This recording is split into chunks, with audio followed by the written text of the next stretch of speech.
Bonjour, bienvenue dans cette deuxième vidéo consacrée à EditGPX. Donc aujourd'hui nous allons nous attarder sur les outils de modification de traces, découpage, fusion, prolongation, ainsi de suite. Donc vous vous rappelez que j'avais créé une première trace qui s'appelait Tour du Racher, donc je vais simplement la rappeler dans VisuGPX, voilà, et je peux, grâce au bouton EditGPX, la recharger dans EditGPX pour venir la modifier. Aujourd'hui, ce que je voudrais faire, c'est plusieurs choses. La première, c'est prolonger mon itinéraire pour faire passer la trace par ça et redescendre comme ceci. Donc pour ça, il va falloir que je la découpe à deux endroits.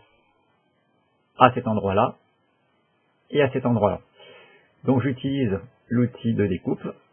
Je clique et là je vais cliquer classiquement avec le bouton de gauche pour couper.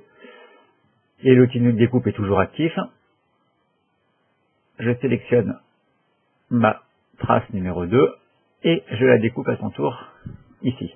Vous voyez maintenant que j'ai trois traces. La première trace initiale, la deuxième trace et la troisième trace, qui sont issues des deux découpes successives. Donc je vais supprimer la trace qui ne m'intéresse plus, qui est la trace numéro 3, resélectionner la première trace en cliquant dessus ou en cliquant sur son nom dans le panel, me placer en mode routage et simplement prolonger la trace. Voilà, comme ceci. Donc je vais la prolonger jusqu'à ce niveau-là et là je vais, pour la fusionner, faire un bouton de droite et faire OK.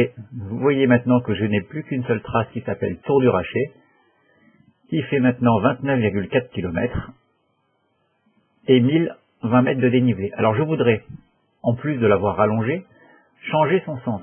Donc je vais utiliser l'outil Inverser la trace active de la boîte à outils.